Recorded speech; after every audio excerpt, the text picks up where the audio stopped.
Je voudrais d'abord vous remercier de votre présence de plusieurs centaines de catholiques ce soir qui vous êtes déplacés de France et de Belgique en particulier. Merci à tous de votre venue.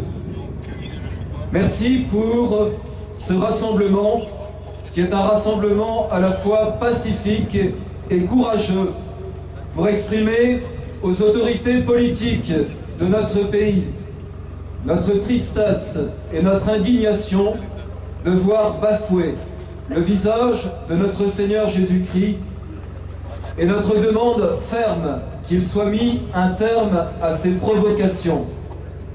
Je voudrais donc saluer l'initiative de l'Institut Civitas. Je le remercie ce soir de me donner la parole. Je voudrais d'abord inviter tous ceux qui sont venus ce soir à doubler leur protestation auprès des pouvoirs publics d'une prière de réparation pour demander pardon au bon Dieu de ces outrages et de ces blasphèmes. Cependant, chers amis, puisque vous savez bien pourquoi vous êtes là ce soir, permettez-moi de m'adresser plus directement à tous ceux qui se trouvent également sur cette place autour de nous, afin que je leur explique bien simplement et bien pacifiquement qui nous sommes et pourquoi nous sommes là. Je voudrais donc me tourner vers les journalistes en particulier, ainsi que vers les compagnies républicaines de sécurité, ainsi que tous les curieux et badauds qui sont autour de nous, afin de nous présenter. Qui sommes-nous ? La plupart d'entre nous, ici présents, nous sommes des femmes ou des hommes catholiques, belges ou français. Cependant, vous avez pu le constater, il y a également dans ce rassemblement des non-catholiques et même des non-croyants qui partagent notre peine et notre indignation. Qu'est-ce que cela veut dire être catholique ? Cela veut dire que nous croyons en Dieu qui a créé le ciel et la terre.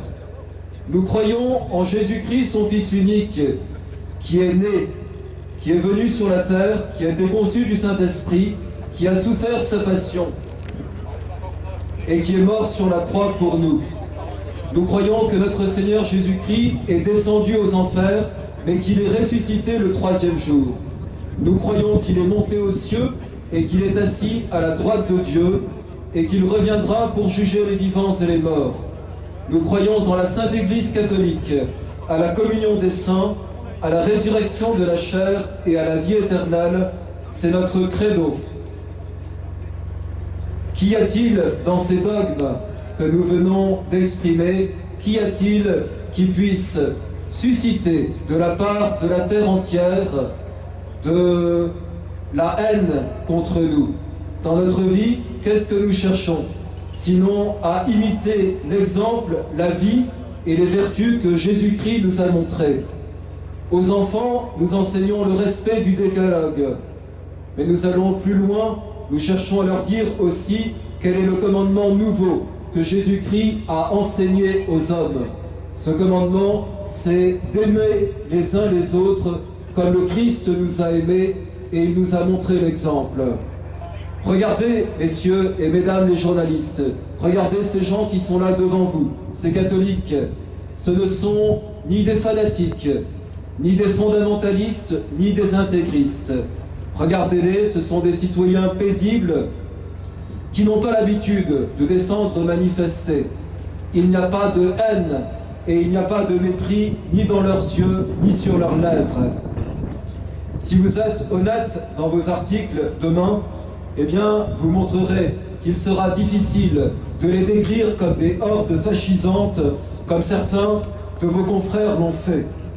Vous êtes bien placés pour dresser par vous-même ce constat. Où sont les hurlements? Où sont les vociférations? Où sont le mépris et la haine? Les nôtres chantent des cantiques, récitent des « Je vous salue Marie ». À Rennes et à Toulouse, les contre-manifestants avaient comme slogan « Néron revient, il y a encore des chrétiens » ou bien encore « Deux planches, trois clous, la solution ».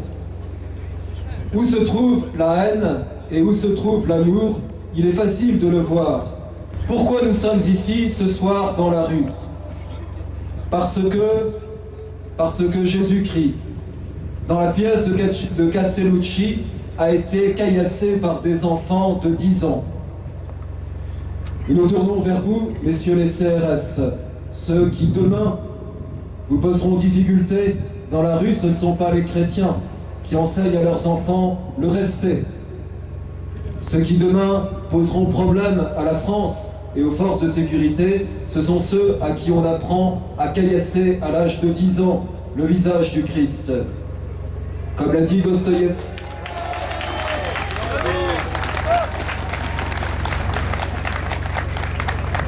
Comme l'a si bien écrit Dostoïevski, lorsque l'on ne croit plus en Dieu, plus rien n'est respecté. Ce Jésus, dans cette pièce, son visage est souillé, il est recouvert d'excréments. Or, ce Jésus, c'est la personne que nous aimons le plus au monde. Et je voudrais encore m'adresser vers tous ceux qui sont ici présents, qui n'ont pas la foi peut-être. Et je pense qu'ils peuvent comprendre ce que nous ressentons dans nos cœurs. Certains d'entre vous ont des enfants, d'autres sont mariés. Chacun a un père et une mère. Eh bien, est-ce que vous laisseriez le visage de votre père, le visage de votre mère, le visage de vos enfants, le visage de votre époux ou de votre épouse caillassé et souillé, soi-disant au nom de l'art? Il me semble qu'il existe dans un cœur normal, dans un cœur d'homme, dans un cœur de chrétien, et dans un cœur d'homme aussi, un sursaut d'indignation à cette seule pensée. Le fils qui laisse insulter sa mère, la mère qui lui a donné la vie, la mère qui ne secourt pas son enfant tourné en dérision par ses camarades, nous font horreur. Eh bien, si vous comprenez ces sentiments, qui sont les plus profonds de ceux qui existent dans les entrailles d'un enfant des hommes, alors vous devez nous comprendre. Vous devez nous comprendre. Pourquoi nous? Parce que Jésus-Christ nous est plus qu'un père, nous est plus qu'une mère, nous est plus qu'une femme ou un enfant, tout ensemble réunis. Nous l'aimons plus que tout parce qu'il nous a tout donné, il est mort pour nous sur la croix. Comment voudriez-vous que notre amour supporte cet acharnement qu'on a contre lui? Qu'a-t-il fait pour que sa mémoire soit ainsi bafouée? Il est si facile de s'en prendre aux morts. On nous dit que nous ne comprenons rien à l'art, mais nous avons appris Échille, Sophocle et Euripide. Nous avons ouvert Shakespeare et Goethe. Nous avons aimé Corneille. Nous avons vibré à Racine. Nous avons ri avec Molière. Et nous n'avons jamais vu l'art qui provoquait de telles choses. Nous n'avons jamais vu cette déchéance de l'art, cette haine, cette vulgarité, ce mépris, cette violence, ce nihilisme prévaloir, cette scatologie triompher et les enfants instrumentalisés. Cet art, c'est une imposture, et c'est un anti-art, et c'est une indignité. On nous a dit que l'Église ne nous avait pas donné de mandat pour défiler. Mais nous n'avons pas besoin de mandat pour défendre l'honneur de notre Seigneur Jésus-Christ, car cela est inscrit dans le cœur de tout baptisé. Nous manifestons ce soir car il faut que nous fassions passer ce message aux autorités politiques de notre pays qui commencent à le comprendre, que les chrétiens ne laisseront pas faire. C'est avec grande satisfaction que nous avons vu maintenant un groupe de 15 députés qui a approuvé ces manifestations des chrétiens et qui les prennent au sérieux et qui donnent raison. Nous remercions ces députés qui ont eu le courage ainsi de se manifester.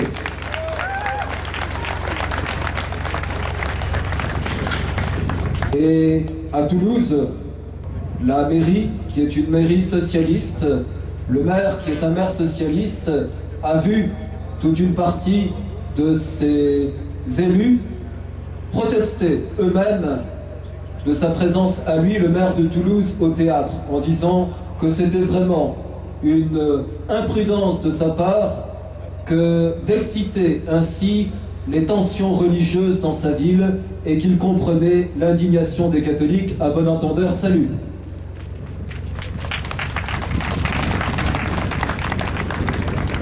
Chers amis, je voudrais terminer, avant que nous disions à genoux une dizaine de chapelets, je voudrais terminer en appelant à deux exemples. Et j'en appellerai à l'exemple de deux jeunes filles, une païenne et une chrétienne. J'en appellerai à l'exemple d'Antigone d'abord. J'en appellerai à l'exemple de cette héroïne de l'Antiquité païenne, de cette héroïne qui fut mise à mort parce qu'elle avait bravé le tyran. Elle avait bravé Créon qui lui interdisait de donner la sépulture à son frère qui avait été condamné à mort. Et Antigone avait bien compris qu'il y a des lois divines qui sont supérieures aux lois humaines. Et pour pouvoir rendre ce dernier hommage à son frère, elle a bravé la mort. Et Antigone est une gloire de la race humaine par cette compréhension supérieure qu'elle a eue. Et je voudrais aussi en appeler à une héroïne dont tout Français est fier. Une héroïne qui chante dans le cœur de nos enfants. Une héroïne dont on aimerait tant que sa statue se trouvât dans toutes les maisons de France. Je voudrais parler de cette fière jeune fille de 19 ans qui a nom Jeanne d'Arc. Jeanne d'Arc de Lorraine. Jeanne d'Arc, dont nous fêterons le 6e centenaire de la naissance en 2012. Jeanne, qui est partie de chez elle pour pouvoir sauver la France. Jeanne, qui a été incomprise par ses contemporains et malheureusement même par les hommes d'église, traitée comme une sorcière, comme une apostate, comme une rebelle, et finalement qui a été brûlée sur l'échafaud à Rouen. Mais je le demande aussi à tous ceux qui sont ici présents, lorsque maintenant l'histoire, 6 siècles après, regarde les contemporains de Sainte Jeanne d'Arc et Sainte Jeanne d'Arc, à qui est-il donné raison? Est-ce à tous ceux qui ont fait chorus contre elle, ou bien est-ce à Sainte Jeanne d'Arc?